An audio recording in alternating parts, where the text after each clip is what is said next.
অমিত সেদিন যখন সে আবার বিয়ে করতে চায় এই কথা বলল, তখন আমি কিছুক্ষণ কথাই বলতে পারিনি। আমার মনে হচ্ছিল আমি হয়তো ভুল শুনছি। আমি শাশুড়ির দিকে তাকিয়ে বললাম, এটা কি করে সম্ভব মা? তিনি খুব শান্ত গলায় বললেন, আমাদের বংশের ছেলে একটাই, অমিতের জীবনটা সুখে কাটানো দরকার। তারপর তিনি এমন একটা কথা বললেন যেটা শুনে আমার বুক কেঁপে উঠল। তিনি বললেন, তুমি তো এখনো মা হতে পারোনি।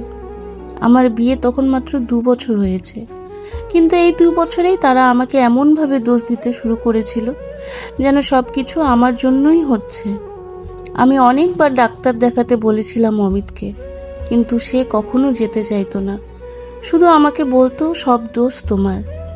সেদিন রাতে আমি একা ঘরে বসেছিলাম, আমার চোখ দিয়ে শুধু জল পড়ছিল। আমি ভাবছিলাম আমি কি সত্যিই এত বড় অপরাধ করেছি। তারপর ধীরে ধীরে বাড়ির পরিবেশ আরো খারাপ হতে শুরু করলো। শাশুড়ি প্রায় প্রতিদিনই আমাকে অপমান করতেন। কখনো বলতেন আমি নাকি অশুভ, কখনো বলতেন আমি এই বাড়ির জন্য অমঙ্গল।